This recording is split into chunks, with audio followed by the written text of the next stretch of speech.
When I arrived home and tried to open the front door, it was already unlocked. I wondered if my husband had forgotten to lock it when he left for work, so I went inside. However, I noticed something unusual. There were women's shoes in the entrance. They were beige enamel high heels. The moment I saw them, my heart felt like it stopped, and I felt a sharp pain.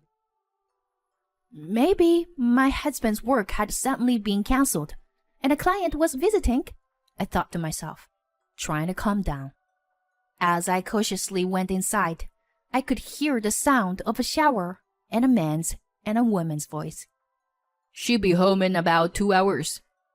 So we need to clean up quickly." I wish she wouldn't come back ever. It was a man and a young woman's voice, and I knew for sure that the man was my husband. Suddenly, I became calm and went outside to call my husband. "What is it?" "Where are you right now?" "What? I'm at work, obviously." If that's the case, the men and women inside my house are strangers to me and would be considered burglars. I immediately reported to the police that there were burglars in my house. My name is Susie, a 36-year-old company employee. I live with my husband Tyson and our 5-year-old son. I met my husband when I was already past my 20s, and until then, I was a self-proclaimed workaholic. I was fortunate to find a job that suited me after graduation from college, and I enjoyed working with good people. Even when my friends started getting married, one after another in their 20s, I didn't feel any particular urgency because I was enjoying my work. When I was in my 30s, a friend told me that she had met a boyfriend on a dating app, so out of curiosity, I decided to give it a try. That's how I met my current husband. We both loved movies and could talk about them for hours. After a few dates, I started thinking about marriage, and it seemed that my husband had the same feelings, so we started dating with the assumption that we would get married soon. We got married a year and a half after we started dating, and our son was born the following year. When I was in my 20s, I thought it was okay not to get married, but now I'm grateful that I met my husband and was able to have a son. I never imagined how precious to give birth to a child and become a mother. We are a dual-income couple, and we share housework and childcare. I'm responsible for taking our son to nursery school in the morning, and my husband picks him up in the evening. Since my work often ends later than my husband's, he often cooks dinner and picks up our son from the nursery. Although my husband bears slightly more of the burden of housework, I think the balance is maintained because I have a higher income. We had been doing it that way until our son turned 5, but recently my husband's work has become busier. He said that his employer was opening new stores one after another, and he was helping with their progress. Although my husband used to leave work at 5 p.m., he sometimes comes home around 10 p.m. now, because of the lack of manpower. "Hey, honey, you were late again today, huh? You must be tired. Do you want something light for dinner?" "I'm going to take a shower first." "Okay. Will you be coming home at this time for a while?" "How would I know? If waiting for me is such a hassle, then just go to bed first." That's not what I meant. Sorry." Due to his busy schedule, my husband's behavior has changed, and he has become arrogant. It's not just me. He sometimes treats our son harshly, and I can't stand it. I have asked with him several times to be kind to our son, as he used to be, but my husband refuses to listen. I used to believe that his change in behavior was due to his busy schedule, and I waited for his work to calm down. Since my husband's return home was delayed, I started leaving work early to pick up our son. It was more challenging to finish work earlier than before, but it made me happy to be able to pick up our son. Moreover, I had more time to chat with my mom friends, which was enjoyable because we were all busy in the mornings. We even started going out for lunch together on days off.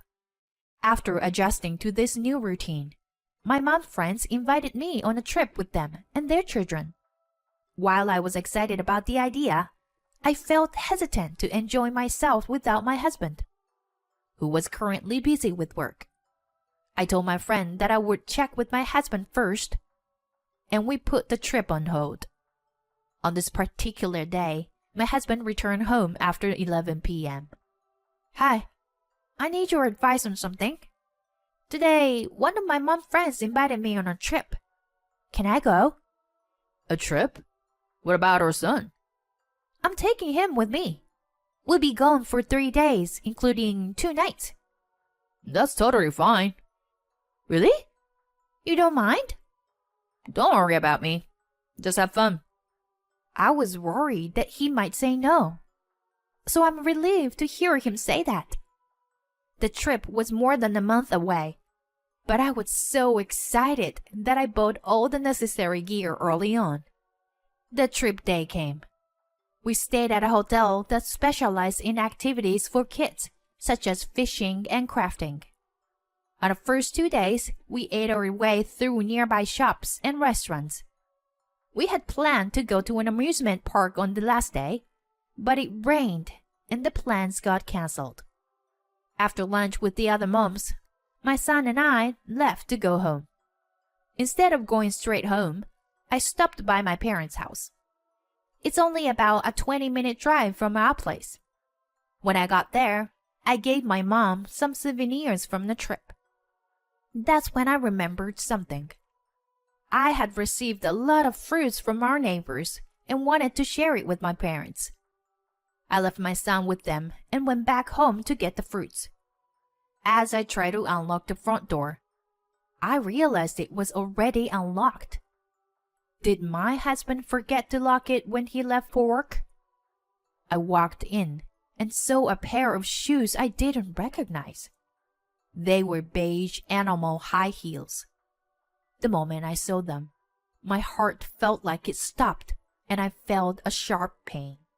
Maybe my husband's work had suddenly been cancelled and a client was visiting. I thought to myself, trying to calm down. That's when I heard the sound of a shower and a man's and a woman's voices. She'll be home in about 2 hours, so we need to clean up quickly. I wish she wouldn't come back ever. It was a man and a young woman's voice, and I knew for sure that the man was my husband. I felt like my head was about to boil. The way the woman spoke, with a stupidly elongated tone, only made me angrier.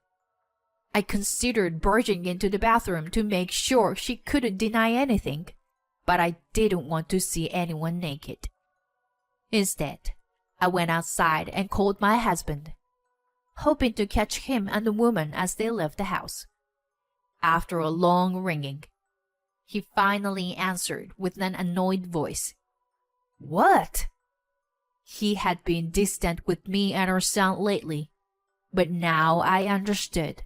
It was because he had been cheating on us. This realization only made me angrier. I had been considerate of his busy job, but he had been lying to us. Despite the urge to confront him right then and there, I tried to stay calm and asked, "Where are you right now?" "At work." "Obviously." "You're not at home, are you?" "What?" "I said I'm at work." Why are you bothering me when I'm busy? While you're enjoying your trip, I'm working. I'm hanging up now. "Busy working?" he said. As my husband hung up the phone, I couldn't help but wonder how he could speak so arrogantly when he himself was cheating. My plan was to catch him and his mistress as they left the house, but I had to change it now. If he says he's not home, Then the man and woman inside my house are strangers to me and would be considered burglars. I immediately reported to the police that there were burglars in my house. As I waited a short distance away, several patrol cars arrived, and the police quickly took action. They stationed officers at the front door, outside the windows, and at the escape route, impressing me with their professionalism. My house was completely surrounded. For my safety, I was told to wait a little further away. Within minutes of the patrol cars arriving, I could hear my husband and his mistress screaming from inside the house. The police officer next to me informed me that they had been apprehended. A few minutes later, a police officer informed me that the man in the house was claiming to be the owner. I was instructed to call my husband, and when he answered the phone, he spoke to me in a voice that I had never heard before, full of joy. Thank God, Susie. Where are you now? I'm in a bit of trouble. The police are here, and there is a misunderstanding. Misunderstanding? Yeah. Well, I was off work today at home, but someone reported a burglary in progress. But when I called you earlier, you said you were at work. And you know what? I was the one who made the report. Huh? Ignoring my confused husband, I hung up the phone. Sorry, it seems my husband was the one who was home, I told the police, and they exchanged glances as if they understood the situation. Well, we'll handle it as a misunderstanding of the report. If anything else happens, please contact us immediately.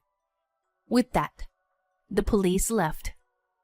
Later, I made my husband and his mistress kneel on the living room floor. The mistress didn't even look up.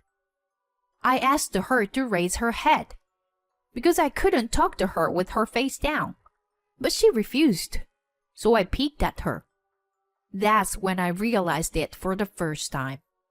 My husband's mistress was Jacqueline, a neighbor whom I had greeted a few times and whose child attends the same nursery school as our son. I had thought she was either a co-worker or a friend, but I never expected it to be Jacqueline. I took my husband's phone and her bag and checked their messages and pictures of their affair. Then I questioned them both. How did you two meet? On a dating app.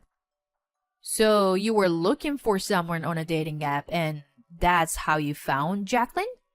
No, I wasn't specifically looking for anyone. I was just browsing the app. You don't need to make excuses. Didn't you meet her when you picked up your son from the nursery? Yeah. Did you know it was Jacqueline when you contacted her on the dating app? Well, no. I didn't know it was her at first. I only realized this after we started talking and met in person. I wasn't trying to target her from the beginning or anything. Well, that doesn't really matter now anyway. When I hurriedly checked my husband's smartphone, I found the matching app in the app list. Looking at their exchanges in the matching app, it seemed that they were meeting twice a week. My husband had also contacted her during my trip, saying that they could stay at home during that time. After taking photos of all the exchange screens, I decided to call Jacqueline's husband. I unlocked Jacqueline's smartphone and called her husband, saying, I'm sorry to disturb you, but my husband is having an affair with your wife, and he's here at our house now. Jacqueline's husband was at work, but he agreed to come immediately. While we were waiting for him, my husband was sweating and looking down. Jacqueline had already resigned herself to the situation and was pouting with her cheeks puffed out. Jacqueline had a bad reputation, with many rumors of being late for nursery school pickup or having neighborhood disputes. So I had avoided getting involved with her as much as possible. I never thought I would be involved in something like this. And I realized that choosing a husband who cheats with such a woman means that I don't have a knack for choosing men. About 30 minutes after the phone call, Jacqueline's husband arrived at the house. He was kind and tried to listen to what had happened without blaming Jacqueline or my husband. But Jacqueline was still sulking and my husband was just kneeling down. So I explained everything to Jacqueline's husband since there was no other way. After I finished explaining, Jacqueline's husband let out a big sigh. He said that Jacqueline had often gone to her parents' house because he was too busy with work to help her with housework, so he had allowed it. However, the truth was that she left the child with her parents and enjoyed her affair.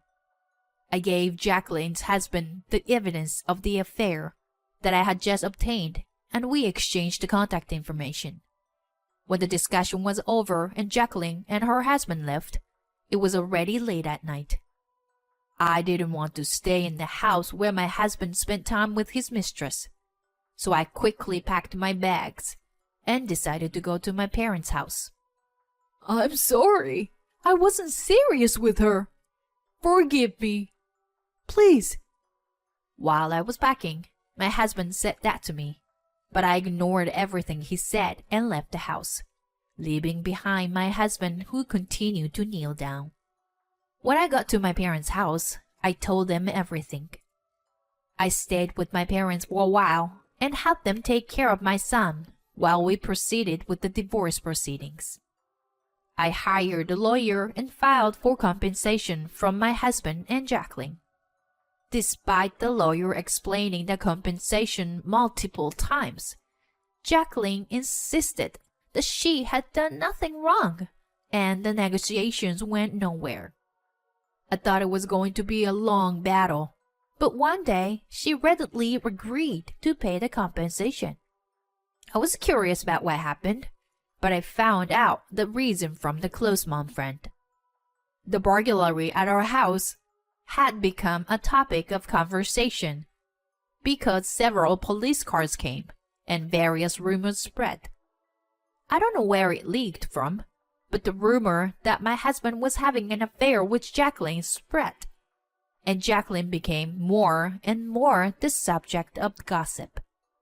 It seemed quite troublesome to be talked about by the neighbors, so she divorced her husband and moved to a place where she didn't know anyone. Jacqueline's child was taken over by her husband. He intended to go to court for custody, but Jacqueline apparently gave up custody, saying the child was in her way. I was worried that it would be stressful for the child if his mother was gone, but I heard that he was doing well and was full of life. The only thing left was to talk to my ex-husband. I sent him the same paperwork requesting alimony, but he replied that he didn't have the money to pay. Even when I said he could pay in installments, he said he couldn't because he had no income. When I looked into it, I found out that my ex-husband had secretly quit his job when he started cheating with Jacqueline. Moreover, he had used my savings without permission to invest. He was planning to increase his wealth through investment and obtain a passive income. However, because he started investing without proper study, he quickly ran out of money and currently he has no income. I decided to claim not only compensation and child support, but also the amount he used from my savings. After a long discussion, I got my ex-husband to agree to pay everything, and the divorce was finalized. I stayed with my parents for a while, but now I have started living with my son. I resigned from my company and now work as a freelancer.